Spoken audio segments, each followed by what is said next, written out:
Jadi kita ini dalam konteks pengembangan serta penerapan pendidikan dalam bentuk kebijakan nasional, kebijakan pemerintah, terutama ya sejak Menteri Nadiem Makarim ini ya. Kita diramaikan, mungkin sebelum peta jalan adalah sejarah ya. Sejarah tokoh-tokoh nasional itu yang kebetulan tokoh-tokoh Islam minim masuk di dalamnya. Tapi justru tokoh-tokoh komunis banyak diangkat di situ. Kemudian yang kedua peta jalan pendidikan yang tidak memasukkan frase dan nomenklatur agama. Dan yang ketiga adalah Permendikbud nomor 30 tahun 2021. Ini mungkin bisa menjadi pijakan kita untuk melakukan pendalaman kajian Al-Quran dan As-Sunnah atau Al-Hadis dalam konteks aksiologi pendidikan Islam. Jadi filsafat ilmu pendidikan Islamnya kita fokuskan kepada aksiologi. Aksiologi itu kira-kira penerapan dan pengembangan, atau pengembangan dan penerapan yang di dalamnya ada unsur nilai-nilai. Nilai-nilai berupa prinsip Islam ya, karena yang kita kembangkan pendidikan Islam ya. Apalagi prodi kita adalah prodi Doktor Pendidikan Agama Islam. Baik, saya coba share screen dulu ya.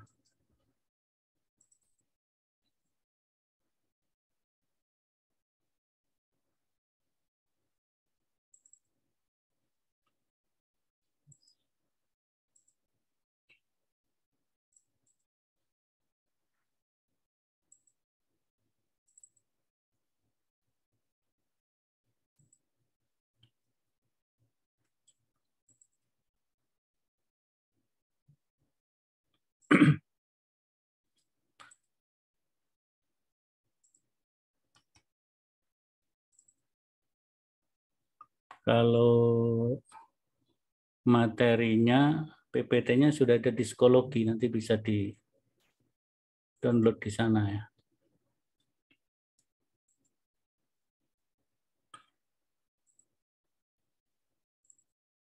Untuk yang psikologi saya belum bisa masuk, Prof. Sudah punya akun psikologi atau belum? Belum. Nah, kalau belum kan harus buat akun dulu. Jadi buat akun dulu, buka psikologi, kemudian bikin akun sebagai student. Setelah itu nanti join kelas. Join kelas dengan menggunakan kode akses yang sudah saya bagi di grup itu. Maka saudara akan masuk dan bisa membuka hal-hal yang sudah saya masukkan. Ya. Kalau belum punya akun ya nggak bisa memang. Jadi harus punya akun dulu. Siap. Ndamel dulu buat. Ya. Sudah tampil ya? Sudah, Prof. Ya, jadi studi Quran hadis tentang filsafat ilmu pendidikan.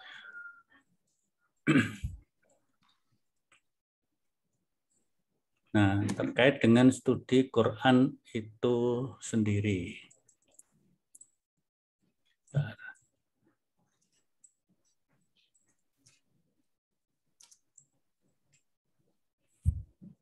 Pertama, studi Quran. Jadi, fokus kita atau titik awal kita, titik pijak kita adalah studi Quran, dirasatul Quran. Ya, namanya doktor studi keislaman, apalagi pendidikan agama Islam. Dan memang mata kuliahnya namanya Studi Quran Hadis Filsafat Ilmu Pendidikan, maka mau tidak mau ya harus mendalami kembali, melakukan refreshment ya, tentang ulumul Quran dan ulumut tafsir di sini. Ulumul Quran wa ulumut tafsir. Terutama bagi yang latar belakang pendidikan S1, S2-nya dari studi keislaman ya, apakah magister pendidikan Islam, pendidikan agama Islam, magister studi Islam, magister apa sajalah ya, pokoknya keislaman ya. Banyak sekali itu bidang-bidang. Ada magister ilmu Al-Quran dan tafsir juga ya, yang kita akan membukanya insya Allah di SU di UMS ini. Kemudian kalau yang dari non studi keislaman kan bisa jadi mungkin ada S2-nya magister pendidikan, dalam arti tidak di bawah pendidikan keagamaan. FKIP sama FAI ya. Di FKIP ada magister manajemen pendidikan, ada magister pendidikan bahasa, ada magister ilmu pendidikan. Itu kan gelarnya sama MPD ya. Yang magister pendidikan agama Islam, magister manajemen pendidikan Islam juga gelarnya MPD. Nah, tapi yang satu mendapatkan studi Quran, yang satunya nggak dapat. Nah, kalau yang nggak dapat ya bukan refreshment, tapi matrikulasi. Ya, semacam matrikulasi, tapi matrikulasinya bersifat individual. Atau mungkin istilahnya mempelajari sendiri itu otodidak ya, otodidak. Jadi saudara silahkan melakukan otodidak, tetapi karena kita berinteraksi, katakanlah ini ada berapa, 7 orang atau 8 orang? 7 orang ya? 7 bro. Ya, ada 7 orang ini kan selalu berinteraksi. Maka tidak murni otodidak, otomatis belajar kepada sesama kawan ya, saling mengisi satu sama lain. Apalagi tadi ada yang alumni dari Madinah ya. S1 Madinah atau Al-Azhar tadi? Madinah ya. Besar Prof, Al-Azhar. Oh, Al-Azhar ya. Ya, dari Al-Azhar ya, dari Timur Tengah lah pokoknya, yang memang spesifik studi keislaman, yang pasti kalau di Timur Tengah itu kajian Al-Qur'annya insya Allah lebih inilah. Nah, itu kan bisa berinteraksi mungkin kalau ada yang berlatar belakang dari pendidikan umum ya. Misalnya S2-nya umum, S1-nya umum gitu. Jadi studi Quran di sini bagaimana mahasiswa S3 ini mendalami juga ulumul Quran wa ulumut tafsir. Ulumul Quran wa ulumut tafsir, apa yang sudah dikaji waktu S1, S2 bagi yang berlatar belakang pendidikan keislaman. Bagi yang tidak berlatar belakang pendidikan keislaman, yang melakukan matrikulasi secara otodidak, meskipun mungkin prakteknya itu semi otodidak, karena tidak otodidak murni, karena ada interaksi dengan teman-teman satu kelas ini ya. Kalau Bu Ari itu kan dulu mempelajari studi Al-Quran dan bahasa Arab tingkat S1-nya itu kan di Ma'had Abu Bakar As-Siddiq, mendalami bahasa Arab dan silsilatut ta'lim fi dirasatil Quran ya Bu Arya. Iya. Nah, ketika di Ma'had Abu Bakar As-Siddiq itu kan belajar bahasa Arab, tapi juga sekaligus mempelajari Al-Quran tafsir, mempelajari hadis sebagai bagian dari silsilatut ta'lim al-lughah al-arabiyah dengan materi tafsir, Quran, dan materi hadis. Nah, ini sebenarnya kan juga sama itu ya. Ketika kita belajar filsafat ilmu pendidikan Islam atau katakanlah pendidikan Islam, tidak usah pakai kata filsafat ilmu, nggak apa-apa. Quran, hadis tentang pendidikan Islam, kira-kira begitu. Itu kan sebenarnya juga bagian dari silsilatut ta'lim fi al-ulum at-tarbawiyah, ya. Silsilatut ta'lim fil ulum at-tarbawiyah min dirasatil Quran wa dirasatil hadis, kira-kira begitu. Nah, maka kajian Quran ini merupakan core, bahkan hardcore studi keislaman yang harus kembali didalami. Nah, tadi saya katakan refreshment, ulumul Quran wa ulumul tafsir. Kalau tidak, ya matrikulasi tadi, ya. Bagi yang belum sama sekali, matrikulasi. Nah, pendalaman kembali ulumul Quran itu ya meliputi eksistensi Al-Quran. Itu kalau dalam kajian ulumul Quran kan ada namanya Tarikhul Quran, yang di dalamnya ada kodifikasi Al-Quran dan dinamikanya di sana, ya. Ada dinamika sejarah Al-Quran itu. Bagaimana Al-Quran dibukukan pada zaman Rasul,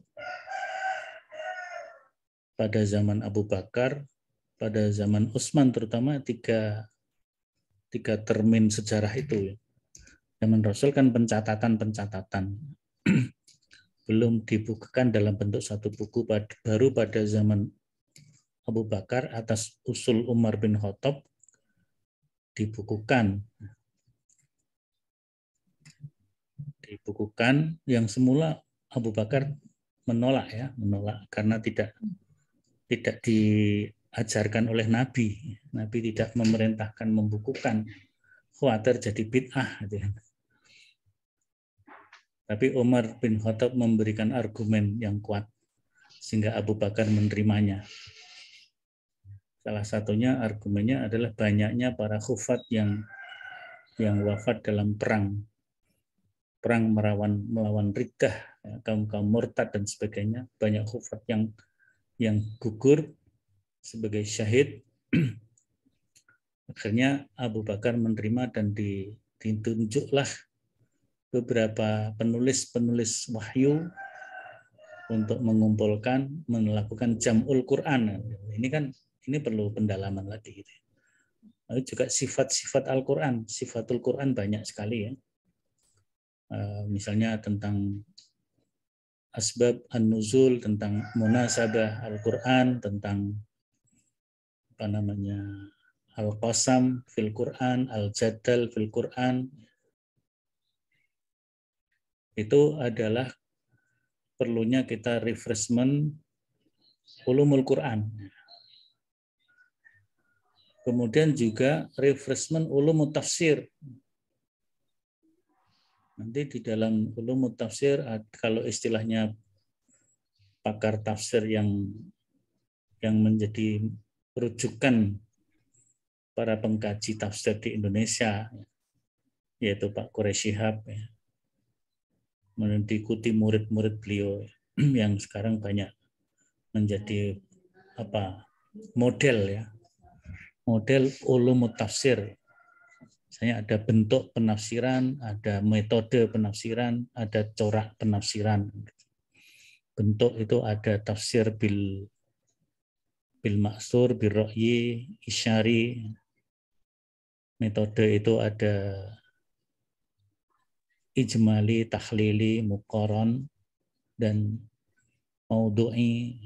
Corak itu ada corak ahkam, hukum, fikih, corak ilmiah, dan filsafat, falsafi ilmi, ada corak lagi misalnya adabi istimai, ada corak lagi tasawuf, tafsir sufi.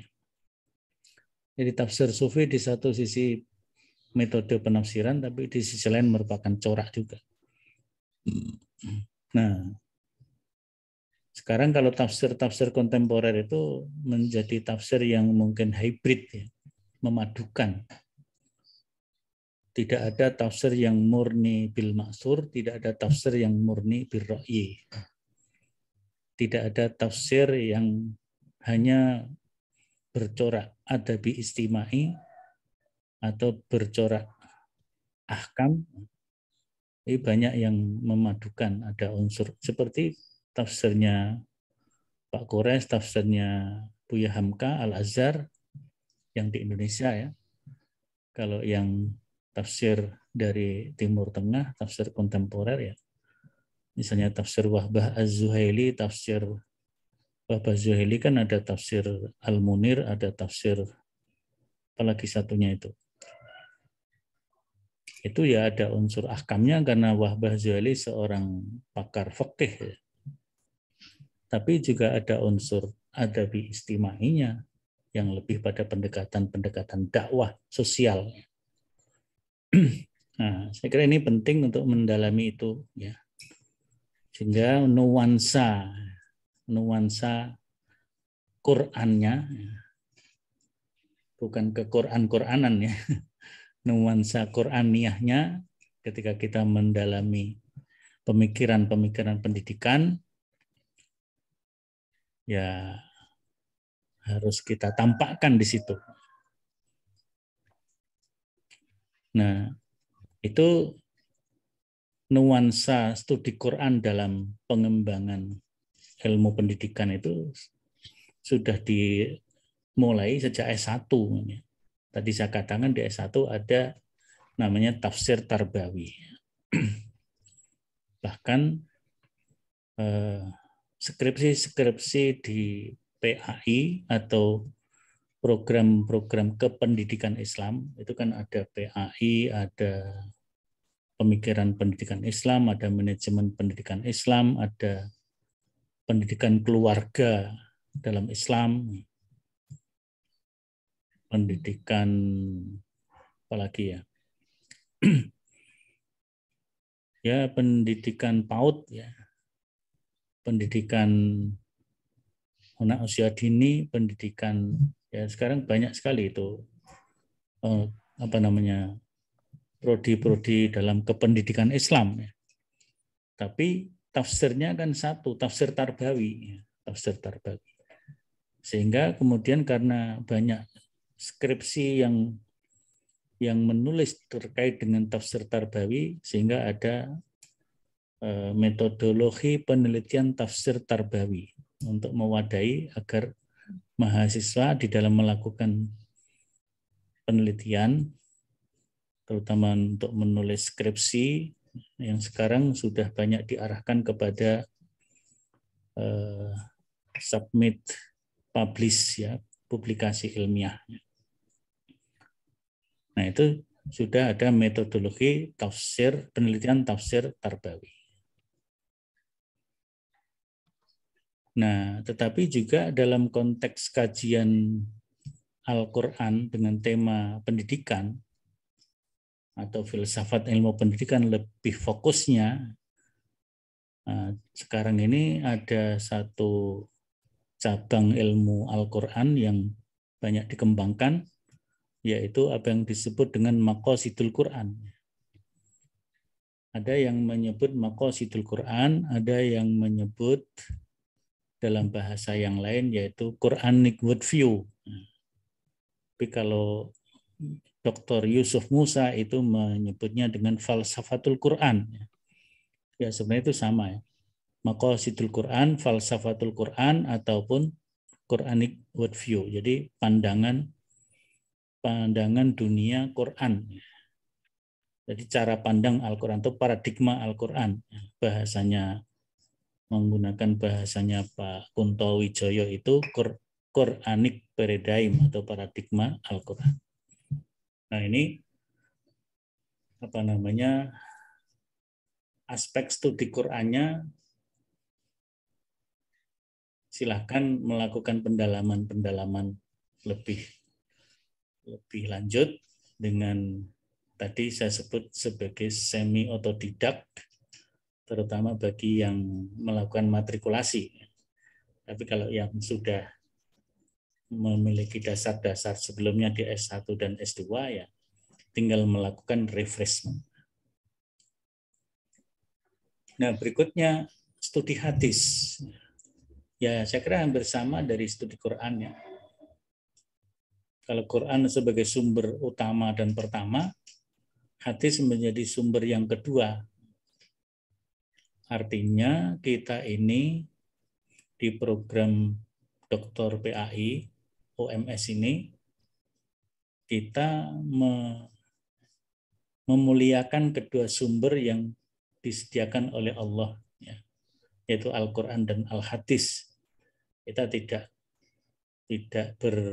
ya seperti kan ada aliran-aliran misalnya ingkarus sunnah. Jadi hanya menerima Al-Quran saja tapi menolak sunnah sebagai sumber ajaran Islam. Kalau kita membaca pemikiran kelompok ingkar sunnah yang berkembang di Surakarta misalnya, yang ya baru-baru juga sih, mungkin tahun 2000-an ya. Sebelumnya hanya kelompok pengajian tauhid apa-apa gitu ya. Tapi kemudian berkembang menjadi kelompok kajian ingkar sunnah. Jadi mereka berpikiran bahwa berdasarkan ayat Al-Quran, waman ahsanu minallahi haditsa. Jadi tidak ada yang baik hadisnya itu kecuali hadisnya Allah. Dan hadisnya Allah itu ya Quran itu. Maka kalau hadis yang diriwayatkan Bukhari, Muslim, Tirmidzi, Nasai itu hadis yang tidak bisa dipertanggungjawabkan menurut dia begitu.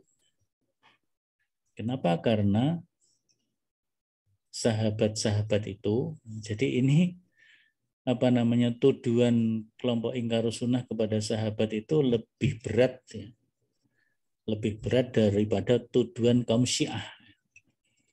Kalau Syiah itu kan menuduh para sahabat itu tidak semua sahabat. Sahabat-sahabat yang menurut Syiah sebagai kelompok Ahlul Bait itu kan mereka terima riwayatnya. Karena sahabat-sahabat yang non Ahlul Bait baru mereka tolak. Tapi kalau ingkarus sunnah ala Minardi Mursyid di Solo Raya ini yang pusatnya sekarang mungkin di Karanganyar atau di mana, itu pokoknya semua riwayat dari para sahabat itu nggak ada yang bisa dipertanggungjawabkan. Rujukannya ada di surat At-Taubah sekitar ayat 80-an sampai ayat 100 di sana. Nah, dia memaknai ayat-ayat itu, semua orang yang menyatakan suatu kata-kata dan itu dikatakan sebagai sabda Rasul, sebagai sabda Nabi, itu adalah bentuk kebohongan. Jadi dia justru menyimpulkan semua sahabat adalah munafik dan bohong, dusta. Maka Bukhari, Muslim, Tirmidzi, Nasai nggak bisa diterima sebagai hujah, sebagai sumber. Nah, gimana cara sholat? Kalau nggak mempelajari hadis-hadis Nabi. Karena dalam Quran tidak dituntunkan bagaimana cara sujud, bagaimana takbiratul ihram, dan sebagainya. Kalau waktu-waktu sholat ada ya. Jadi kalau Ade Armando mengatakan tidak ada tuntunan tentang waktu-waktu sholat di Al-Quran, itu nggak benar. Di Quran ada, di dalam surat An-Nur itu ada sholatul isya, sholatul fajr itu ada di An-Nur, di Al-Baqarah ada sholat asar. Ya. di Al-Isra atau Bani Israel ada Maghrib, ada Fajr. Artinya waktu-waktu sholat itu sudah ada dalam Al-Quran, tidak hanya dalam hadis. Tapi kalau cara melaksanakan sholatnya itu shollu kama ra'aitumuni usolli dalam hadis. Nah, maka kita seperti pandangan Muhammadiyah itu sendiri dan pandangan jumhurul muslimin, jumhurul ulama, Quran dan sunnah itu dua sumber yang harus dirujuk dalam mendalami agama dan menghayati serta mengamalkan agama. Nah, maka dalam konteks pendidikan juga begitu. Jadi kajian hadis mendampingi kajian Al-Quran sebagai core, bahkan hardcore studi keislaman harus ya para mahasiswa S3 ini ya mendalami kembali, baik dalam bentuk refreshment bagi yang sudah mendapatkan ilmunya di S1 dan S2, maupun melakukan matrikulasi bagi yang belum, matrikulasi semi otodidak ya. Saya katakan semi otodidak karena Anda berinteraksi antara yang satu dengan yang lain, jadi bisa saling mengisi, saling bertanya. Maka juga harus mendalami kembali ulumul hadis, mustalahul hadis, dan juga takhrijul hadis. Mungkin kalau waktu S1, kalau yang di ilmu syariah itu ada takhrijul hadis. Apalagi di tafsir hadis.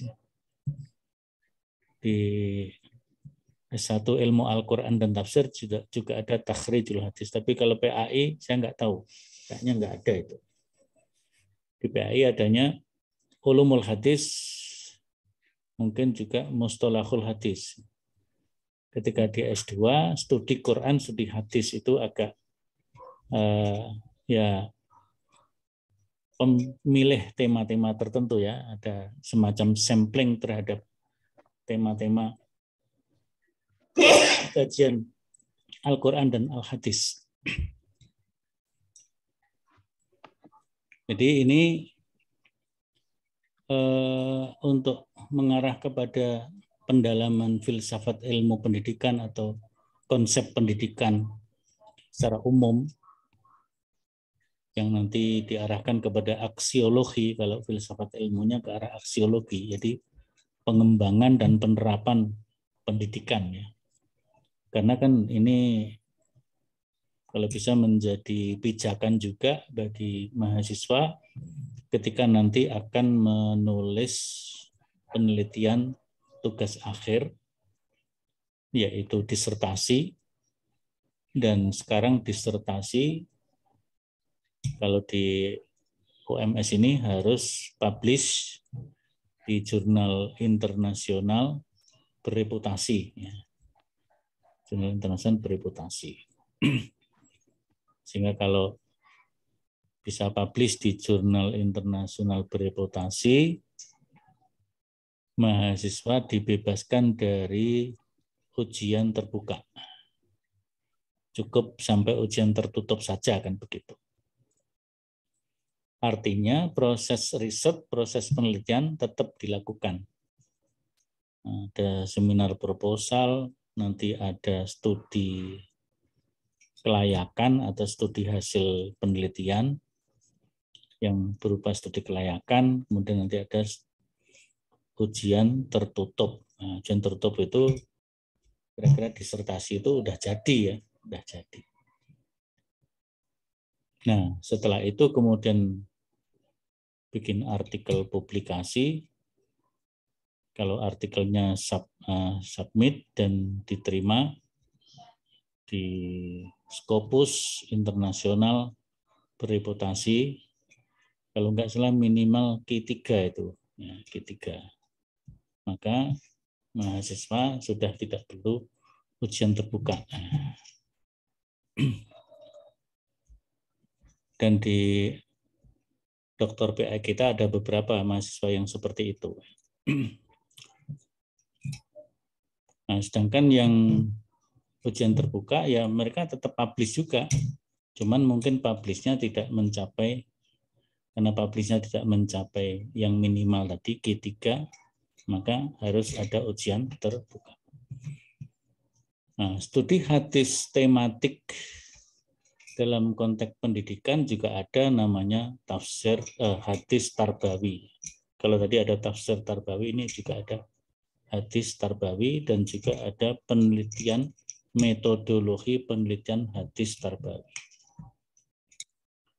Maka dalam konteks kajian filsafat ilmu pendidikan Islam atau pengembangan pendidikan Islam, kajian Quran hadis ini ya tentu kita arahkan kepada metode maqasidi, ya. Jadi maqasidul Quran dan hadis. Ya. Jadi kalau kajian tafsir Qurannya kira-kira tafsir maqasidi. Ya. Maqasid dalam bidang pendidikannya. Jadi kajian maqasidul Quran fi al-ulum at-tarbawiyah.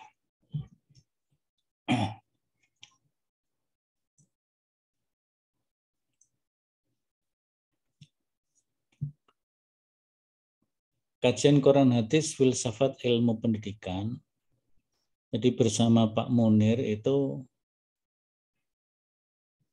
kalau menurut informasi beliau ya telah dikaji inti filsafat ilmu pendidikan yang meliputi ontologi, epistemologi, dan aksiologi. Jadi yang menjadi titik pijaknya adalah ontologi, epistemologi, dan aksiologi ilmu pendidikan. Nah, Quran hadis sebagai perspektifnya, itu informasi dari Prof. Munir Mulkhan begitu.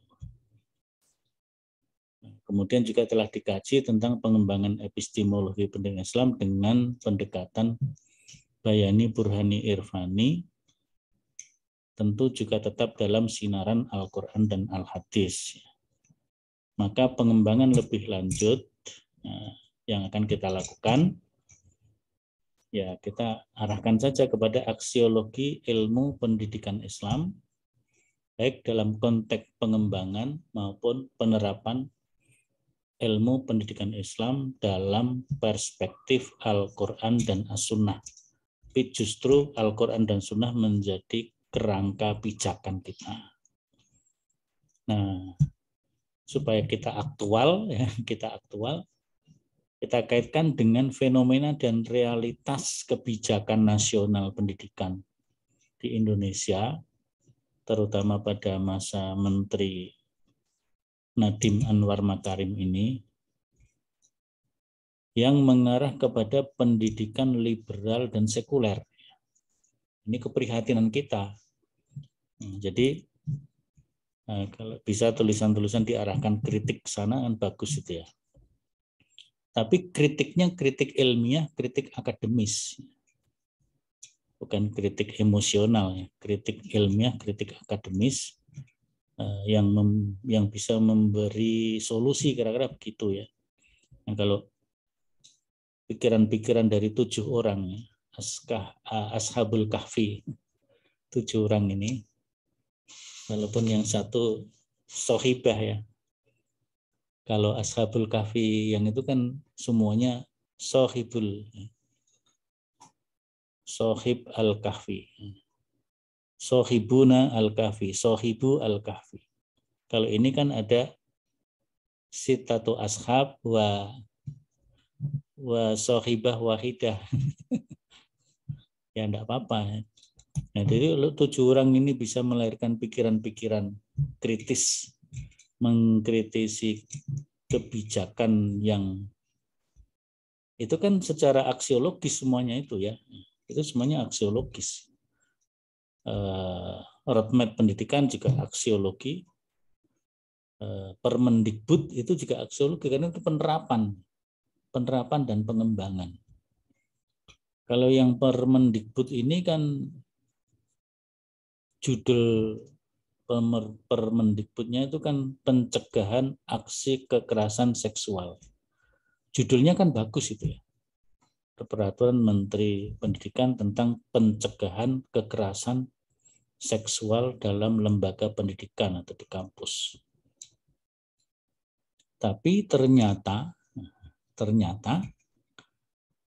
di pasal 5 dengan ayat-ayat sekian itu justru memunculkan, kalau menurut kajian dari Majelis Dikti Litbang PP Muhammadiyah, secara material dan secara formal memiliki masalah berat ya. Masalah berat dikaitkan dengan nilai-nilai budaya, nilai-nilai agama, dan juga konstitusi yang di atasnya. Terutama di sini adalah nilai agama. Jadi justru di pasal 5 itu ada pasal-pasal yang terutama kata-kata dengan persetujuan.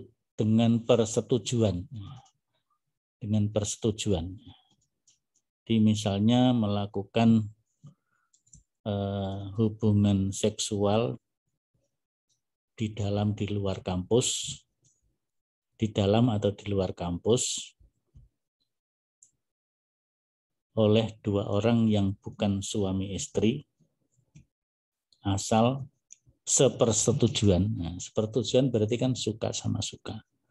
Kalau suka sama suka berarti itu bukan bagian dari tindakan kekerasan seksual.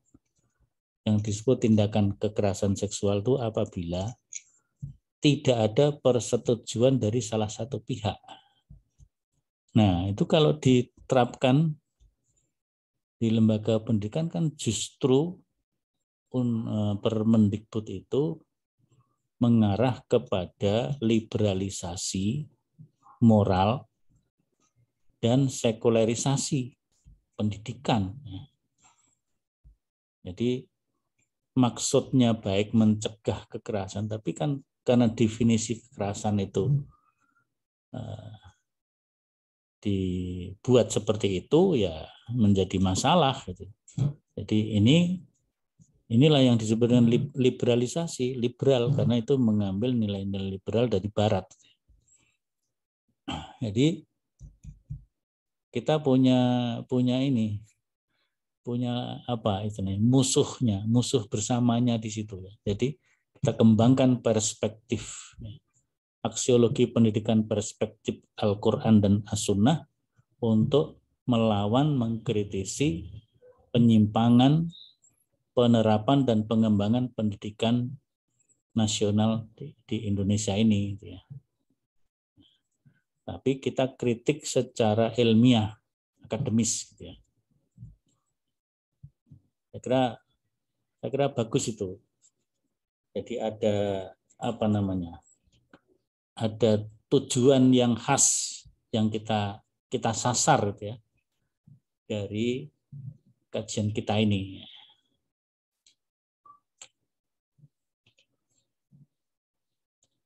Ini tema-tema pokok, tapi ini tentu masih bisa dikembangkan ya. Jadi ini bukan judul tapi ini tema. Nah, kita punya 7 orang kan, ini kan hanya 5 tema.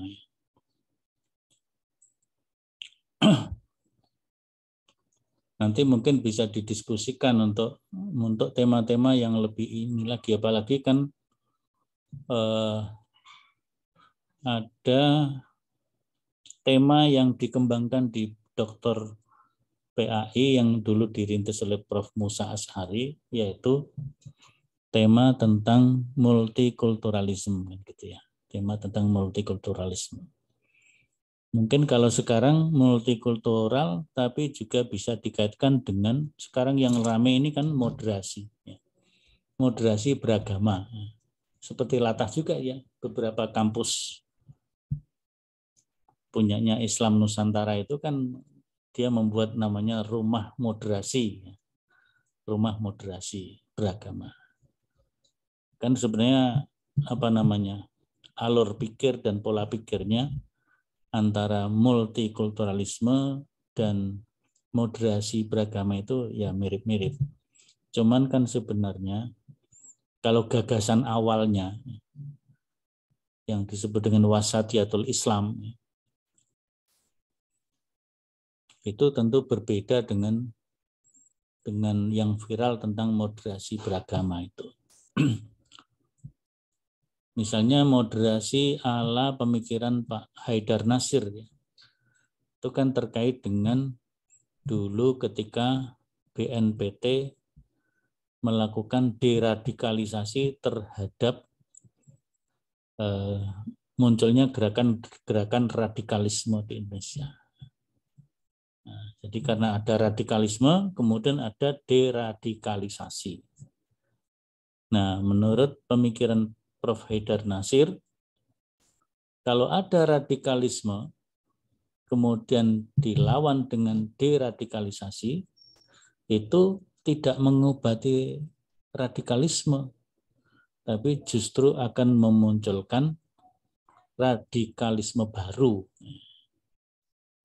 Munculkan radikalisme baru. Itu pandangan Prof. Haidar Nasir.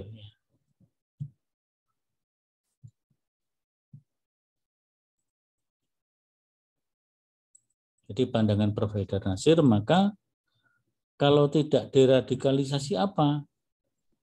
Maka yang dimunculkan adalah moderasi. Moderasi itu wasatiyatul Islam. Jadi tidak ifrat, tapi juga tidak tafrid. Jadi ma baina al-ifrat wa tafrid. Itulah wasatiyatul Islam. Kalau dalam Al-Quran, la taghlu fi dinikum. Nah, sebenarnya istilah yang benar kan bukan radikal, tapi ekstrim. Nah, ini tema-tema pokoknya fitrah manusia sebagai makhluk pedagogis, metode dan pendekatan pendidikan Islam, pengembangan lingkungan pendidikan. Ini mungkin untuk pengembangan, kemudian untuk penerapan pendidikan kompetensi dan karakteristik kurikulum pendidikan Islam. Nah, nanti kalau kita mau mengkaitkan dengan isu sentral PAI, S3 PAI kita, yaitu multikulturalisme, silakan masukkan di mana. Gitu ya. Kemudian sekarang ada istilah moderasi beragama, juga masukkan di sini. Dan juga isu tentang sekularisme atau sekularisasi dan liberalisasi pendidikan yang dimunculkan oleh Mendikbud Ristek. Gitu ya. Nanti masukkan di sini. Jadi, nah kita kritisi itu semua dengan kerangka Al-Quran dan As-Sunnah. Nah, maka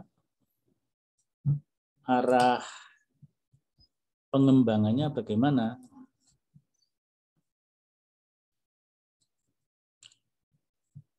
Tapi sebelumnya kita lihat dulu paradigma keilmuan Islam yang dikembangkan di pasca sarjana UMS. Ya, sebenarnya bukan pasca sarjana saja, tapi seluruh bangunan Fakultas Agama Islam mulai S1, S2, S3. Ya. Yang pertama, paradigma kita adalah taksil. Jadi kalau kita sudah mengkaji Quran Sunnah itu ya sudah, itu adalah taksil. Jadi taksil itu mengembalikan segala hal kepada orisinalitas Islam, dan segala persoalan harus dirujukkan kepada sumber utama ilmu-ilmu Islam, yakni Al-Quran dan As-Sunnah. Suara saya masih terdengar ya? Masih, Prof. Masih jelas. Kalau ada yang mau bertanya, boleh loh menyela ya. Jadi, mungkin ada hal yang perlu didalami, boleh disela, nggak apa-apa. Jadi T yang pertama taksil, ini T semua ini. Yang kedua taswir, jadi kemampuan kita melakukan pemaparan, deskripsi atas realitas, baik itu realitas sosial maupun realitas teoritis. Nah, kadang-kadang kan ada realitas teori-teori pendidikan itu tidak sejalan dengan taksilnya, tidak sejalan dengan originalitas Islam yang bersumber pada Quran Sunnah. Maka disinilah mengkaitkan antara taksil dan taswir. Ya. Antara taksil dan taswir itu mengharuskan adanya tarsyid. Jadi nggak boleh taksil jalan sendiri, taswir jalan sendiri. Ada beberapa kajian Islam di lembaga-lembaga keislaman, termasuk di perguruan tinggi Islam, karena mungkin ada peran-peran pemikiran liberal, peran-peran pemikiran sekuler, peran-peran pemikiran relativisme dan pluralisme. Sehingga taksilnya ada, tapi taksil saja. Taswirnya ada taswir, tapi jalan sendiri-sendiri. Nah, antara taswir dan taksil dan taswir ini harus saling dikaitkan. Ya. Karena realitas kadang-kadang tidak sejalan dengan originalitas Islam. Gitu. Jadi, maka kaitan antara taksil dan taswir itulah tarsyid. Tarsyid itu dari kata rasyada yurasyidu, arsyada yursidu, irsyad, rasyada yurasyidu, tarsyidan. Itu yang bersama. Jadi ada pemberian arah, pengarahan. Jadi kalau kita membaca Permendikbud, kita membaca roadmap pendidikan nasional, itu kita kaitkan dengan taksil, itu sejalan apa enggak? Ternyata tidak sejalan, maka harus ada kritik. Ya. Tarsyid inilah kritik, memberikan arah, ya. Memberi arah kepada realitas yang tidak sejalan dengan taksil itu. Jadi nilai-nilai Islam harus diupayakan untuk selalu mewarnai, menafasi realitas yang ada. Nah ini, jadi kita tidak liberal di sini. Maka kita memasukkan prinsip-prinsip Islam, nilai-nilai Islam untuk memberi arah. Dan itu sejalan dengan visi misi UMS. Visi misi UMS itu kan pada tahun 2029 UMS menjadi pusat pendidikan IPTEK yang Islami. IPTEK ilmu pengetahuan teknologi dan seni, IPTEK ada S-nya itu ya, yang Islami dan memberi arah perubahan. Nah, memberi arah perubahan itulah tarsyid. Jadi kalau realitas dan fenomena sosial pendidikan mengarah kepada sekulerisme, liberalisme, ya kita harus memberikan tarsyid, memberi arah perubahan dengan bersumber kepada taksil Quran dan Sunnah ini. Itu visi misi UMS diturunkan dalam sebuah kurikulum, dalam sebuah paradigma keilmuan di UMS seperti itu. Ya walaupun mungkin semuanya belum memahami sepenuhnya, tapi itu arahnya ke situ. Yang ekonomi, ada ekonomi Islam, ekonomi syariah, yang pendidikan juga begitu, yang ilmu-ilmu lain seperti komunikasi dan informatika, yang geografi juga begitu. Ya. psikologi apalagi. Kita ini yang nggak punya kan sospol, kita nggak punya, pertanian kita nggak punya. Tapi kan kita punya fakultas teknik, punya farmasi, punya kedokteran gigi, itu yang ilmu-ilmu kealaman, dan ilmu-ilmu sosial, ada hukum, pendidikan, ekonomi, psikologi. Nah, ini 6T ini perlu diterapkan. Nah, kalau S1 itu 3T saja. S1 3C. 3T. Taksil, taswir, tarsyid. Itu S1. S2 4T. Taksil, taswir, tarsyid, tatwir. Jadi S2 ini setelah tarsyid sudah mulai ada pengembangan. Pengembangan ilmu pengetahuan berdasarkan pesan dan arahan nilai-nilai Islam. Nah, kemudian S3 itu tambah 2T lagi. Tangzir dan tatbik. Tangzir itu membangun teori. Membangun teori-teori baru yang sejalan dengan nilai Islam. Ini kan dari kata nazar, nazoriyah. Nazoriyah itu teori. Jadi maka produk dari tugas akhir Dr. PAI itu harus bisa melahirkan teori baru. Jadi saudara harus mikir dari sekarang. Mas Hermawan itu kira-kira nanti teori baru apa yang akan dibangun, gitu kan? Oke, siap. Kemudian Bu Ari juga gitu ya. Jadi teori baru apa? Tapi teori baru ini berdasarkan taksil, taswir, tarsyid tadi.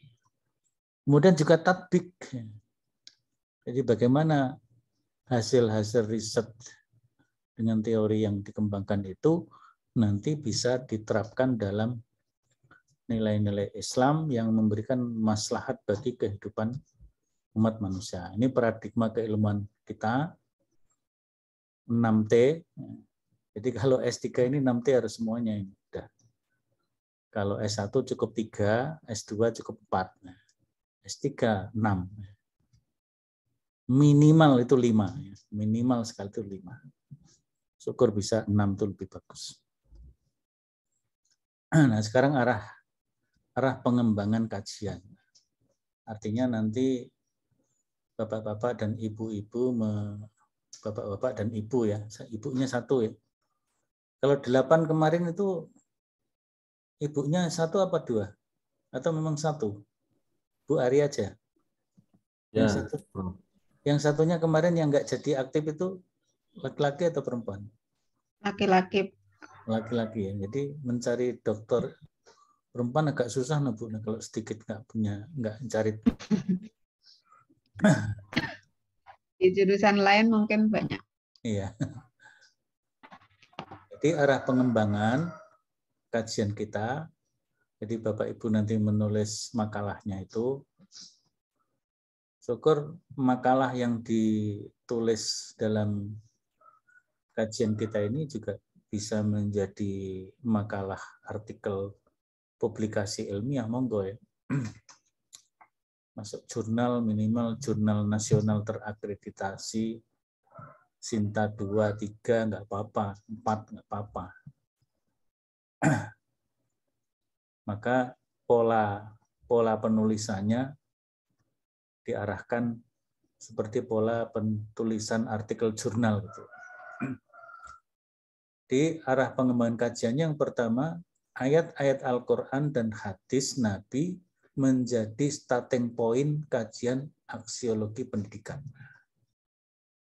Jadi memang betul-betul yang mungkin agak beda, yang agak membedakan dengan yang sudah diawali oleh Pak Munir. Kalau Pak Munir kan justru kepada pokok-pokok pemikiran filsafat ilmu pendidikannya, cuman dikaitkan dengan perspektif Al-Quran.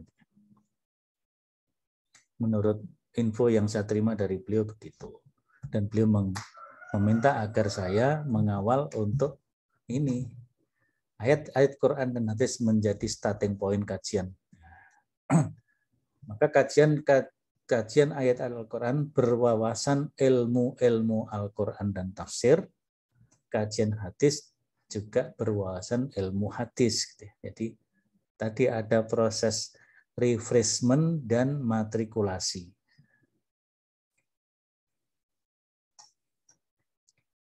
Penjelasan dan penafsiran Al-Quran dan hadis dapat mengutip kitab-kitab standar tafsir Al-Quran atau syarah hadis, baik itu yang klasik maupun kontemporer.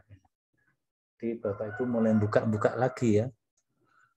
Mungkin tafsir Ibnu Katsir yang lama, yang ini ya, yang klasik ya. At-Tabari, kemudian yang kontemporer ya. Ada Wahbah Az-Zuhaili, ada Al-Maroghi, ada ya tafsir-tafsir yang barulah. Saya kira banyak ya. Yang mungkin agak singkat-singkat tapi ada analisis dari kaidah-kaidah tafsir itu Syekh Nasir As-Sa'di dalam tafsir As-Sa'di dan banyak tafsir yang lain, baik tafsir yang ditulis oleh ulama-ulama Timur Tengah maupun tafsir ulama Nusantara atau Indonesia. Kalau disebut Nusantara itu sebenarnya bukan Indonesia. Bisa juga Malaysia, bisa juga dari Thailand, terutama Thailand Selatan, bisa juga dari Brunei, dari Filipina Selatan juga. Nah, karena sebenarnya Filipina itu kan dulunya sebuah negara Muslim yang besar ya. Thailand juga begitu. Jadi Asia Tenggara ini itulah Nusantara. Jadi tafsir hadis dan syarah hadis dari ulama klasik maupun kontemporer, nasional maupun internasional. Silahkan saja itu. Dan diperkuat dengan penelitian-penelitian pengembangan aksiologi pendidikan, baik level pengembangan maupun penerapan. Itu mungkin bisa mengambil dari jurnal-jurnal, jurnal nasional, jurnal internasional. Sekarang semua jurnal sudah mudah diakses secara online, karena OJS, Open Journal System. Cari jurnal yang memiliki reputasi ya. Kalau yang nasional itu ya paling enggak Sinta 5, 4, 3, 2, 1. Nasional itu Sinta 5, 4, 2. Itu nasional. Sinta 1 itu sudah internasional. Cuman Sinta 1 itu internasional yang diterbitkan oleh Indonesia ya. Jadi jurnal internasional yang diterbitkan oleh lembaga yang ada di Indonesia. Tapi dia sudah berlevel internasional, terindeks sebagai jurnal internasional. Nah, yang lain jurnal internasional yang betul-betul diterbitkan oleh orang luar, bukan orang Indonesia. Saya kira itu juga banyak yang bisa kita akses secara online. Baik yang berbahasa Inggris maupun berbahasa Arab, itu banyak juga. Nah, jadi itu, nah, kalau Bapak Ibu di dalam menulis artikel atau makalah itu, yang dikutip adalah jurnal-jurnal yang memiliki reputasi, maka kalau kita akan mengirim, jadi mungkin artikel kita setelah kita diskusikan, kita perbaiki, kemudian disubmit di jurnal. Kalau yang kita kutip itu jurnal-jurnal yang berreputasi, maka artikel kita bisa masuk kepada jurnal yang berreputasi. Tapi kalau kutipan jurnal reputasinya nggak ada, ya susah itu.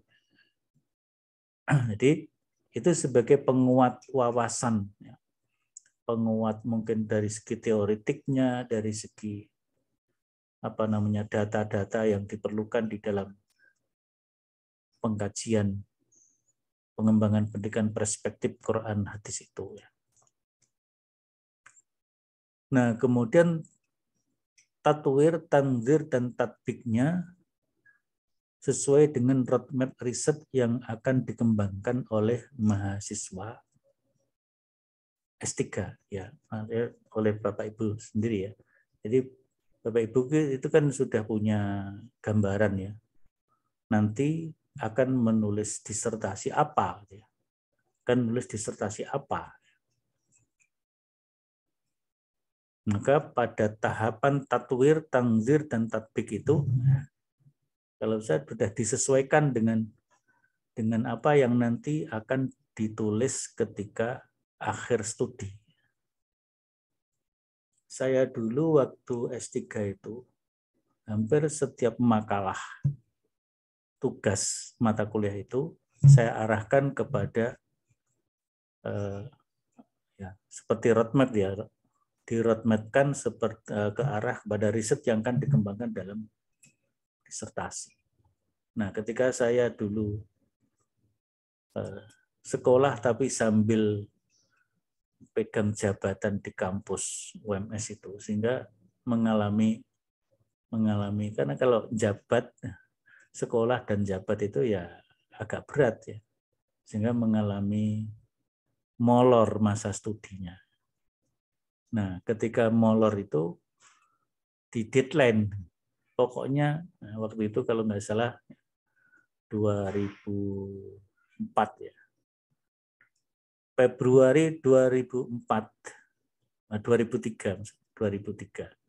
Saya masukkan 99, 2000, 2001, 2003. Di 4 tahun keempat ya. Tahun keempat kan harusnya selesai ya. Nah, waktu itu belum selesai. Februari 2003 harus sudah bisa mengumpulkan 4 bab untuk di studi kelayakan. Nah, karena makalah-makalah saya sudah mengarah ke sana, ya, makalah-makalah itu saya kumpulkan lagi, saya selaraskan, ini masuk ke bab ini, bab ini, bab ini. Sehingga 27 Februari masuk, alhamdulillah, setelah di studi dinyatakan layak untuk dilanjutkan. Nah, ini karena makalah-makalahnya sudah diarahkan sesuai roadmap riset kita. Jadi kira-kira seperti itu. Jadi terutama mulai dari tatwir, tanzir, dan tatbik. Karena kalau taksil, tarsyid, taksil, taswir, tarsyid itu kan dasarnya ya. Tatwir sudah mulai pengembangan, tanzir membangun teori, tatbik itu penerapannya. Ini saya kira pengantar saya. Tadi yang bagian ini slide yang ke berapa ini tentang tema-tema ini, monggo nanti kan diolah ya, diolah oleh Bapak Ibu sekalian untuk menjadi sebuah judul. Jadi judulnya bebas, tapi kira-kira temanya seperti itu, tapi ini bisa ditambahkan tema yang lain. Jadi misalnya fenomena multikulturalisme bisa menjadi tema tersendiri atau masuk ke seluruh ini. Tema moderasi beragama, PAI dan moderasi beragama, itu bisa tema tersendiri, bisa masuk ke 5 hal itu. Multikulturalisme, moderasi, kemudian fenomena atau kecenderungan sekularisasi dan liberalisasi pendidikan nasional. Mengkritisi itu, ini juga bisa masuk ke 5 tema besar ini atau menjadi tema tersendiri, monggo saja. Tapi nanti kemudian Bapak Ibu membuat judulnya. Nah, maka di kolom psikologi itu sudah saya sediakan untuk ruang diskusi secara tertulis. diskusi secara tertulis. Maka kuliah kita ini nggak usah sampai jam 5 Zoom-nya. Nah, kalau Zoom itu kan kalau lama-lama juga di mata juga pedes juga kan gitu. Jadi di sini ada diskusi pengembangan. Ini tampak ya? Kelihatan nggak ya? Psikologinya. Kelihatan. Kelihatan, Prof. Kita lihat ya yang sudah masuk. Nah ini yang sudah masuk baru Mas Zaki, Bu Ari, Mas Nawa Syarif, dan Hermawan. Yang tadi belum bisa masuk siapa? Pak Edi. Saya Prof. Pak Edi Edi ya. Muslimin. Pak Edi belum masuk. Saya baru berusaha untuk membuat akun, belum ada. Ya. Belum ketemu. Nanti bisa, itulah saling belajar buat akun. Tadi saya cari apa? Saya sebenarnya sudah buat video. Saya YouTube-kan cara membuat akun dan join kelas itu. Nanti kalau ketemu saya share ya. Terima kasih, Prof. Nah, ini di sini ada diskusi pengembangan kajian. Monggo Bapak Ibu bisa diskusi secara tertulis ya di sini. Misalnya Pak Edi mau mengangkat tema apa, judul apa gitu ya, judul apa. Nanti ada masukan dari teman-teman yang lain. Bu Ari mau mengangkat judul apa kan gitu, bisa saling memberi masukan. Jadi makalah yang akan ditulis itu baru judul saja sudah melalui proses diskusi dari 7 orang. Nah, nanti ketika sudah jadi makalah dipresentasikan, didiskusikan lagi kan gitu, mendapatkan masukan-masukan. Nah, nanti bisa disempurnakan untuk menjadi sebuah artikel yang siap masuk jurnal kan gitu ya, minimal tadi jurnal nasional yang berreputasi, mulai Sinta mungkin 5, bisa lebih tinggi lagi 4, bisa tinggi lagi 3, bisa 2, syukur bisa Sinta 1 itu sudah internasional. Ini nanti di sini digunakan ya untuk diskusi supaya saya juga bisa memantau. Kemudian mungkin saya juga beri masukan. Saya akan beri masukan, misalnya Pak Nawa Syarif mengangkat topik apa gitu kan. Jadi, saya bisa beri masukan juga di dalam forum diskusi ini ya. Forum diskusi. Jadi nanti setiap kita kan ketemu hanya 3 kali ya, pakai Zoom ini kan 3 kali. Jadwalnya itu tanggal berapa saja itu? Jadwalnya kemarin dikirim oleh Pak Mas Sasongko itu.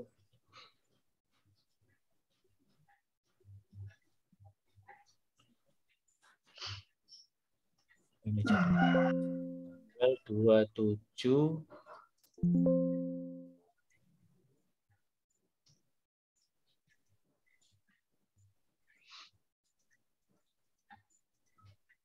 27, 11 Desember dan 23 Desember, Prof. ya, 3 kali. Jadi nanti kan gini, sekarang tanggal 27, yang akan datang tanggal 11 itu nanti 4 orang. 4 orang yang mempresentasikan. Nah, yang tanggal berikutnya, yang ketiga, nanti 3 orang gitu ya. Jadi masing-masing buat makalah. 4 orang dulu, baru 3 orang gitu.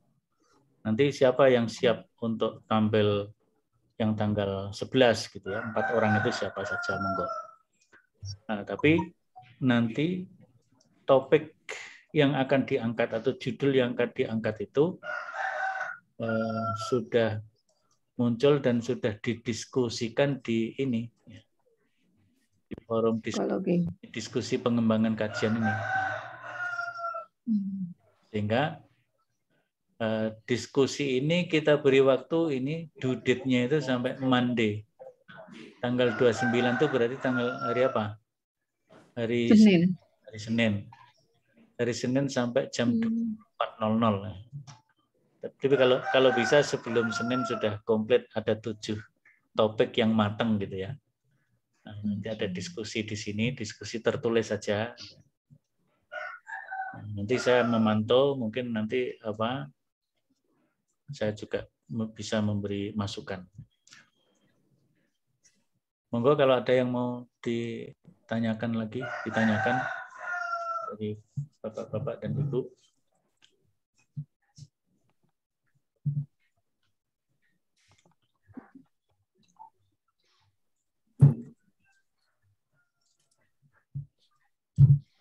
Berarti kita memilih salah satu dari 5 tema itu ya, Pak ya?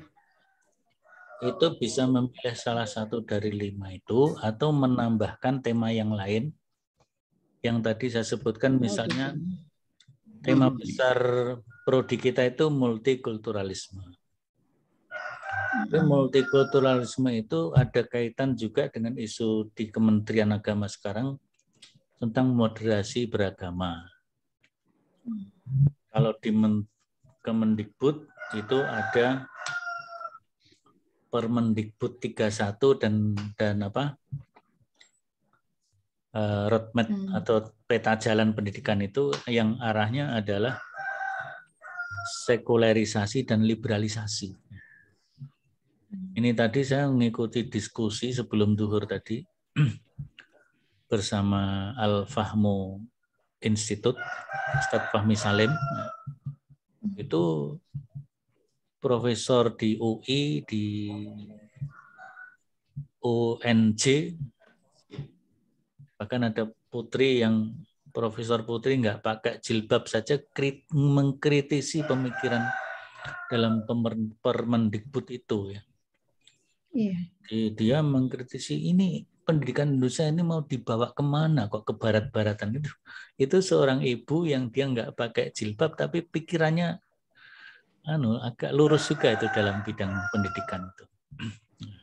Dia memang guru besar di bidang pendidikan. Jadi dia prihatin kok muncul Permendikbud seperti itu.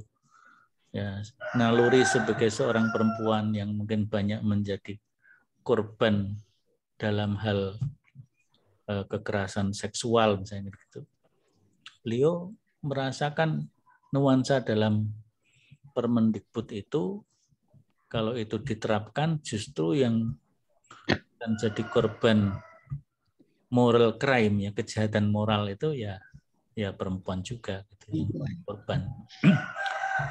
Nah, kalau dalam Islam kan sudah jelas ya. Namanya perbuatan mengarah kepada zina dan yang mengarah kepada zina baik itu dilakukan sepersetujuan atau suka sama suka atau dilakukan salah satu terpaksa dan memaksa, itu kan sama-sama kejahatan moral. Sama-sama kejahatan moral. Hanya mungkin dalam penindakan hukum akan berbeda kalau itu dilakukan sama suka dan dilakukan yang satu dipaksa, yang satu memaksa. Mungkin yang memaksa itu mendapatkan hukuman yang lebih berat, sementara yang dipaksa itu akan mendapatkan keringanan hukum. Sementara kalau dalam perspektif Permendikbud itu, kalau dilakukan sama suka, semuanya nggak kena hukum. Nggak terkena hukum.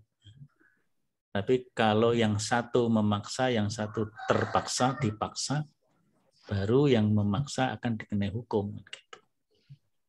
Nah ini kan perlu kritik ya, perlu kritik. Nanti bisa, saya kira isu-isu seperti itu di media, baik itu berbentuk jurnal tulisan-tulisan jurnal sudah mulai masuk juga itu, saya lihat itu ya. Apalagi kalau yang moderasi, multikultural itu sudah banyak banget. Itu Bu Ari. Ya. Yang lainnya, Terima monggo. kasih. Mau minta pendapat Ya. Prof. Samsul ini terkait Permendikbud itu tadi ya. Hmm. Yang digegerkan kan itu ada frasa apa ya? Apa itu ya, Prof? Ada frasa kalimat yang persetujuan itu, Prof ya.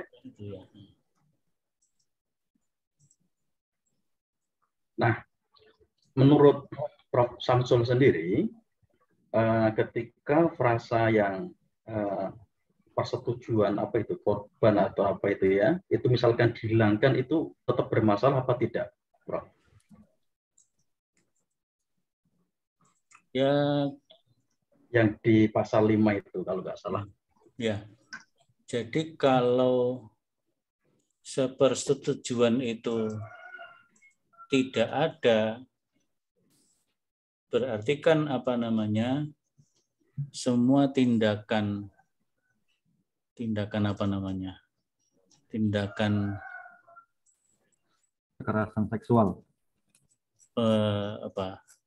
hubungan seksual ataupun yang mengarah ke sana ya, mengarah ke sana, itu masuk kepada pelanggaran, masuk kepada amoral, sikap amoral kan gitu, masuk kepada sikap amoral yang akan ditangani oleh peraturan itu.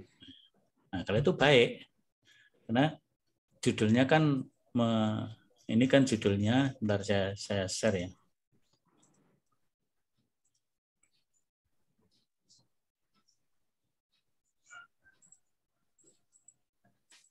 Judulnya Permendikbud itu ini, pencegahan dan penanganan kekerasan seksual di lingkungan perguruan tinggi. Berarti kalau kata persetujuan itu tidak ada, maka tindakan-tindakan yang mengarah itu semuanya akan dianggap sebagai tindakan kekerasan dan tindakan amoral. Nah, mungkin nanti ketika ini dicabut dan nanti diperbaiki, bukan hanya sekedar tindakan kekerasan seksual, tapi juga tindakan amoral yang lainnya begitu. Sehingga kalau tidak ada sepersetujuan di mana ya?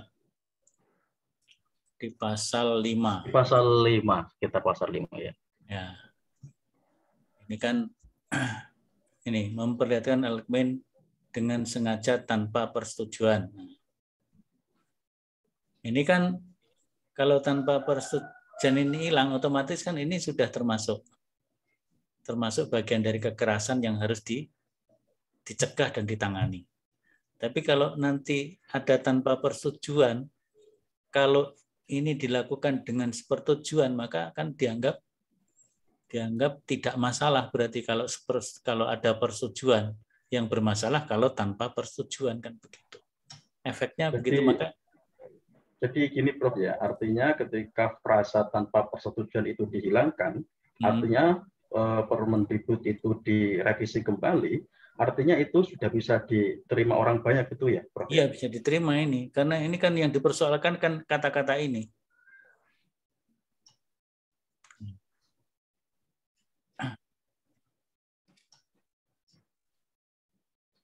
Ini kan mengirim meskipun sudah dilarang. Ini tanpa persetujuan, ini semuanya ini kan tanpa persetujuan. Menyebarkan informasi ya, tanpa persetujuan. Kalau sepersetujuan sudah suka sama suka, berarti kan tidak masalah, kan begitu. Ini yang pertama kali dipersoalkan oleh Majelis Dikti PP Muhammadiyah kan ini menyentuh, mengusap, meraba dan seterusnya tanpa persetujuan. Nah, ini kan kalau ini ada kata-kata tanpa persetujuan ini dihilangkan, kan otomatis ini masuk dalam delik hukum kekerasan seksual. Tapi mungkin tidak hanya kekerasan, tapi mungkin amoralnya juga masuk. Ini kan amoralnya nggak dimasukkan ya. amoral kan tidak masuk di sini. Hampir semuanya tanpa persetujuan. Jadi kalau persetujuan berarti mempraktikkan budaya komunitas yang bernuansa kekerasan seksual. Jadi ini kan sebenarnya dulu sudah ada pembahasan di DPR itu kan yang namanya apa? Undang-undang penanggulangan undang-undang penghapusan kekerasan seksual. Itu kan arahnya hampir sama itu juga. Hampir sama pasal-pasal. Sehingga kan ditolak oleh sebagian kelompok umat Islam itu menolak itu. Iya. Yang lainnya mendukung tapi tidak melihat aspek-aspek yang bersifat moral crime tadi, kejahatan moral itu. Nah, kalau ini kan jelas di dunia pendidikan. Ini kan langsung menukik ke pendidikan tinggi di lingkungan perguruan tinggi. Nah, ini bagus kalau dijadikan bagian dari tema kita juga gitu ya, untuk pengembangan nilai-nilai aksiologi pendidikan. Itu Mas Nawa Syarif. Ya, Prof. Terima kasih. Nanti siapa yang mau mengangkat ke sana, tapi mungkin bisa saja dua orang mengangkat hal yang sama, tetapi tinjuannya yang berbeda.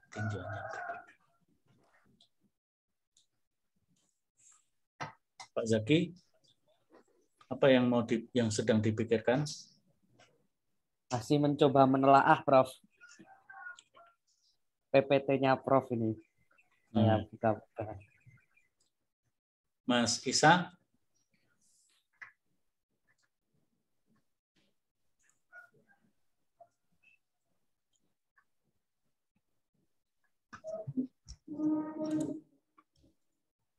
Berarti yang tidak masuk hari ini siapa ya? Mas siapa ya? Pak Ismail. Pak Ismail. Pak Ismail. Alhamdulillah, saya sudah bisa masuk psikologi nih, Prof. Sudah bisa, Pak. Terima kasih. Harus perlu dituntun dulu. Coba kita lihat.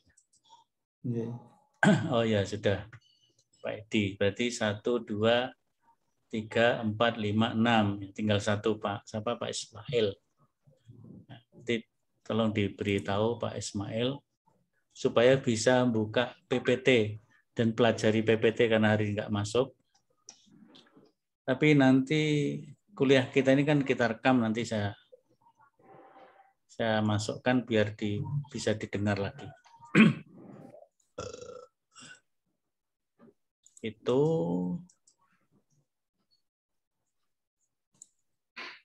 jadi kalau kita lihat dari sini,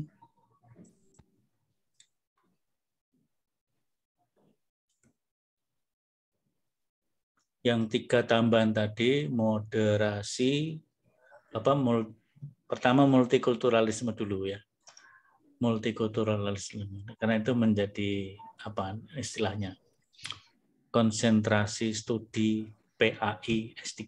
Walaupun seandainya ada mahasiswa yang mengangkat disertasi tanpa melibatkan tema multikultural juga enggak apa-apa. Yang penting tema pokoknya adalah pendidikan agama Islam yang penting. Nah, cuma kadang-kadang kan saya lihat disertasi yang sudah ada itu terpancang mesti harus ke multikulturalisme. Padahal kan tidak harus semuanya ke sana. Bisa jadi yang diangkat di luar masalah multikulturalisme, tetapi adalah PAI-nya yang paling pokok. Yang paling pokok PAI-nya. Nah, multikulturalisme itu sebagai apa? Perspektif dalam melihat PAI yang ada di lembaga-lembaga pendidikan yang nanti memunculkan teori baru dan bagaimana tatbiknya. Gitu.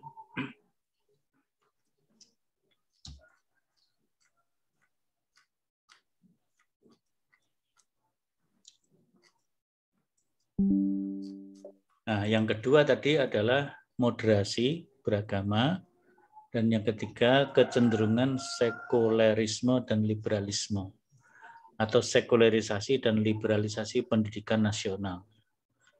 Nah, itu bisa menambahkan jadi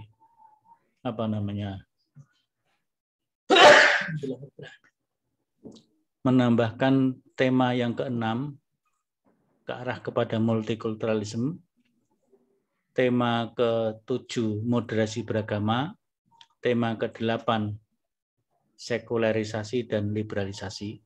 Nanti saya tambahkan, tapi bisa juga 3 hal itu Anda ambil salah satu untuk masuk ke ini, ke tema-tema ini. Ya, tapi nggak apa-apa kalau ditambahkan kan 8 kan tinggal milih, nanti tinggal milih kan gitu. Saya kan kompetensi dan karakter ini kan bisa diarahkan kepada multikulturalisme, juga kepada moderasi. Kurikulum juga begitu. Metode dan pendekatan pendidikan itu bisa diberi nuansa pemikiran-pemikiran yang sifatnya bicara tentang multikulturalisme, moderasi beragama, dan tadi sekularisasi dan liberalisasi. Kalau multikulturalisme, kita nanti kacamata kita netral dulu, tapi bisa nanti melakukan kritik kalau penerapan multikulturalismenya tidak sejalan dengan taksil tadi, ya, gitu kan. Begitu juga yang moderasi beragama ini gagasannya bagus, wasatiyah. Wa kadzalika ja'alnakum ummatan wasatan litakunu syuhada 'alan nas. Nah, kalau itu wasatiyah moderasi yang seperti itu ya berarti sejalan dengan taksil. Tapi ada moderasi itu melakukan anomali pemikiran dan praktek moderasi. Seperti dianggap moderat kalau orang bisa menggabungkan agama satu dengan agama yang lain. Ini kan masalah ini kan. Misalnya orang mengucap salam dalam Islam yang dituntunkan oleh Nabi, itu kalau sejauh pengkajian saya, itu termasuk bagian ibadah mahdhah. Karena cara salamnya sudah ditentukan oleh Nabi. Salam yang minimal, Assalamualaikum. Ditambah lagi agak lengkap, Assalamualaikum warahmatullahi. Yang lengkap, Assalamualaikum warahmatullahi wabarakatuh. Itu kan sudah ditentukan oleh Nabi. Cara mengucapkannya. Tapi kalau ada orang kemudian nambah salam sudah lengkap, ditambah shalom, ditambah Om Swastiastu, ditambah Namo Buddhaya, ditambah salam kebajikan, itu kira-kira pelanggaran apa yang dilakukan? Itu jelas pelanggaran la a'budu ma ta'budun wala antum abidu nama a'bud. Wala ana abidu ma abatum wala antum abidu nama a'bud. Lakum dinukum waliyadin. Ini salam ini ibadah mahdhah, berarti harus mengikuti tuntunan Nabi. Tidak boleh dicampur dengan ucapan, memang kelihatannya itu hanya salam biasa ya. Assalamualaikum itu dianggap sama dengan selamat pagi, selamat siang, selamat sore, padahal itu beda. Dalam konteks penghormatannya mungkin sama. Tapi kan Assalamualaikum itu hanya diperuntukkan bagi sesama Muslim. Bahkan kalau ada non-Muslim mengucapkan Assalamualaikum, kita jawabnya seperti Nabi memberikan tuntunan kepada Aisyah, ya, istri beliau. Itu jawabnya wa'alaikum saja. Assalamualaikum dijawab wa'alaikum. Kenapa? Karena kata Nabi, kita tidak tahu persis dia itu mengucapkan assalamualaikum atau yang diucapkan assalamualaikum. Kan hampir sama itu kalau apa namanya. Orang dari Jawa, assalamualaikum. Dikira assalamualaikum padahal itu assalamualaikum. Nah, assalamualaikum itu celaka kamu. Maka Nabi menuntunkan jawabnya kalau ada non-muslim, apakah dia mengucapnya assalamualaikum atau assalamualaikum, ya dijawab saja waalaikum. Kembali kepada kamu. Kalau kamu tadi mengucapkan salam, ya dan kamu selamat. Kalau kamu mengucapkan celaka, ya kembali kepadamu. Nah, kira-kira begitu. Itu tentang misalnya fenomena, apakah itu dilihat dari segi multikulturalismenya atau bisa dilihat dari segi moderasinya. Kan hampir sama itu contoh-contoh praktis dari multikulturalisme dan moderasi beragama itu hampir sama. Nah, maka nanti dengan kerangka 6T tadi, Anda melakukan analisis itu. Ya. Itu saya kira. Ada yang lain lagi?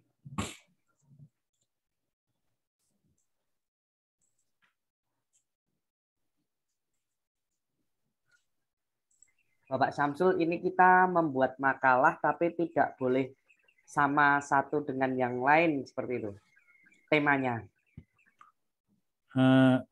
Kalau tema yang diangkat diambil dari tema-tema yang ada ini tadi, temanya ini sama nggak apa-apa, tapi judulnya harus beda. Kalau sudah dirumuskan menjadi judulnya masing-masing. Nah, nanti bisa ini ditambahkan ya, misalnya yang ke-6 tentang moderasi pendidikan agama Islam dan moderasi beragama.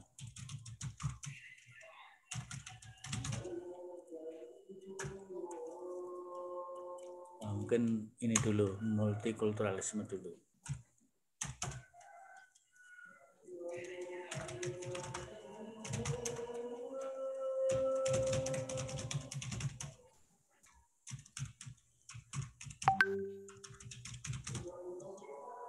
Tapi semuanya ini perspektif kajian Quran hadis loh, jangan lupa itu ya.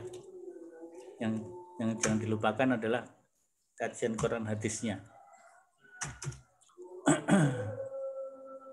Kemudian yang ini tadi adalah fenomena sekularisasi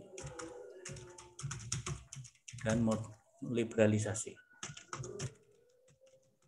pendidikan nasional. Ini terkait dengan peta jalan dan Permendikbud.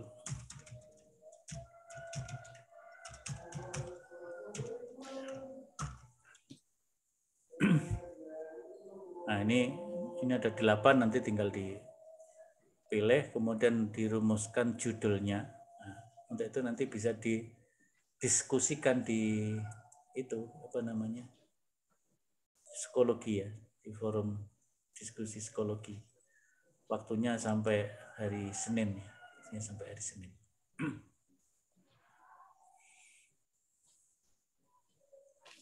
Nah, presensinya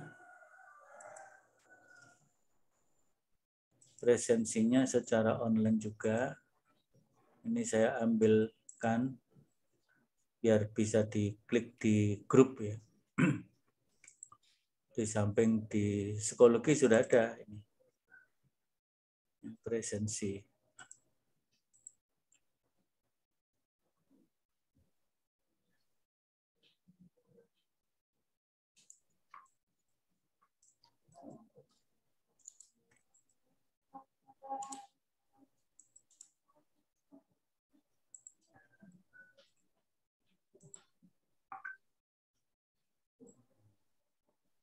Mana grupnya?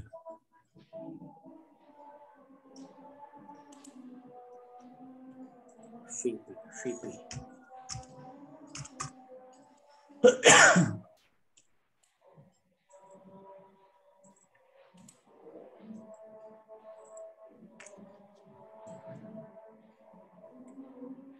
Jadi presensinya Bapak Ibu nanti menandatangani juga ya. Oh, tak buka dulu ya biar nanti ini.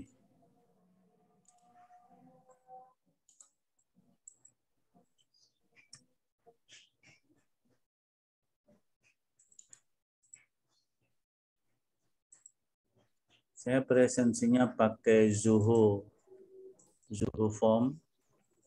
Silakan nanti diketik, kalau sudah diklik nanti muncul ini, ketik nama di sini, nomor induknya. Yang sudah punya nomor induk, yang belum ya nggak usah dikosongin, nggak apa-apa. Tanggal hari ini tinggal klik di sini, ditulis tanggalnya. Kemudian sesi 1-2 dicentang semuanya. Terus tanda tangan di sini.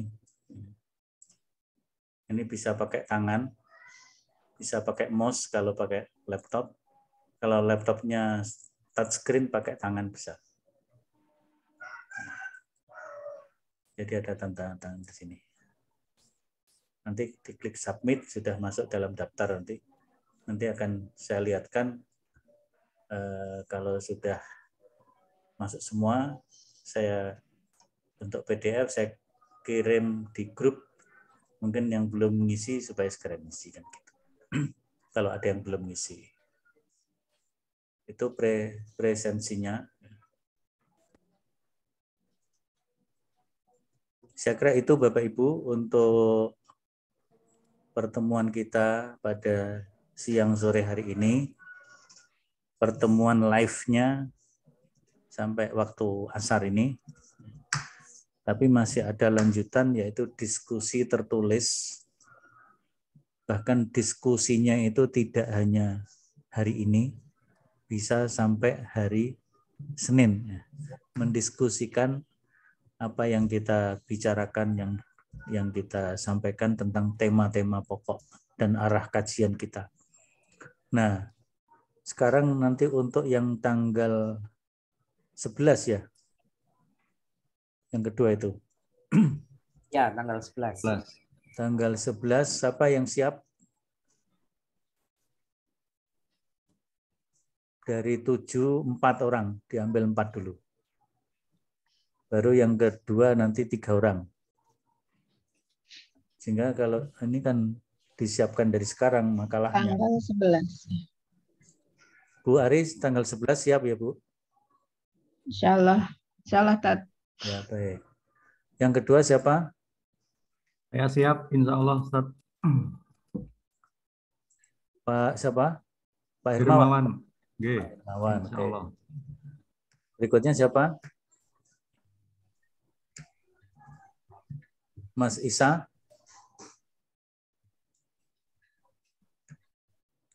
Siap Mas Isa? Masih mute ini, nggak terdengar suaranya. Tanggal 11 siap nggak? Insya Allah. Ya baik, sudah ada 3. Satu lagi. Ini tinggal Mas Jaki atau Mas Nawa atau Pak Edi.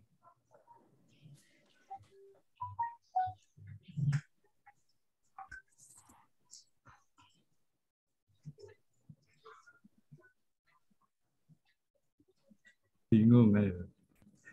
Ayo, bingung ini. Bingung apa? Gak usah bingung-bingung.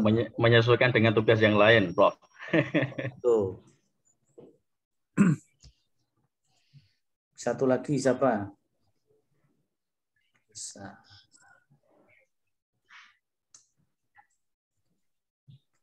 Insya Allah apa namanya? Kalau dijalani enggak apa-apa. Mau tanya Prof, untuk ketentuan makalah yang kami buat itu ada batasan berapa lembar atau bagaimana, atau mungkin sesuai dengan kemampuan kita? Ya, jadi begini, kalau kita harapkan artikelnya itu artikel atau makalahnya berbobot setara artikel jurnal, itu kira-kira ya seperti ukuran artikel jurnal. Oh, okay. Artikel jurnal itu ya Lengkap sistematikanya ya, berarti Prof ya. Mungkin antara 10 sampai 20 ya. Karena ada jurnal yang menetapkan hanya sekitar 10 halaman saja, tapi ada yang 15, ada yang 20, ada yang 25. Monggo nanti diatur sendiri. Tapi untuk presentasinya sebaiknya ada ringkasan berbentuk PPT ya. Jadi nanti disampaikan kedua-duanya, ada PPT-nya, ada makalahnya. Makalah yang berbentuk artikel. Nah, makalah berbentuk artikel itu ada judul, ada abstrak, dan ada isi daripada makalah. Abstraknya cukup 100 kata. Cukup 100 kata. Ini yang satu lagi siapa? Yang siap? Zaki ya? Baik, siap. Ya, Mas Zaki ya. Berarti yang sisanya akan tinggal Mas Edi sama Mas Nawa dan Mas Ismail untuk tanggal yang berikutnya yang terakhir. Saya kira begitu, jam 3 tepat, ini sudah azan asar. Kita cukupkan forum live dengan Zoom-nya. Pada dasarnya perkuliahan kita masih jalan, jadi presensi silahkan diisi, kemudian diskusi tertulisnya jalan terus sampai akhir hari Senin. Saya tetap memantau, insya Allah mantau dan memberikan masukan. Baik, demikian kita tutup dengan baca hamdalah. Alhamdulillah. Alhamdulillahirrahmanirrahim. Assalamualaikum warahmatullahi wabarakatuh. Waalaikumsalam. Waalaikumsalam warahmatullahi wabarakatuh. Terima kasih. Terima kasih. Terima kasih Bapak Samsul atas pengarahannya.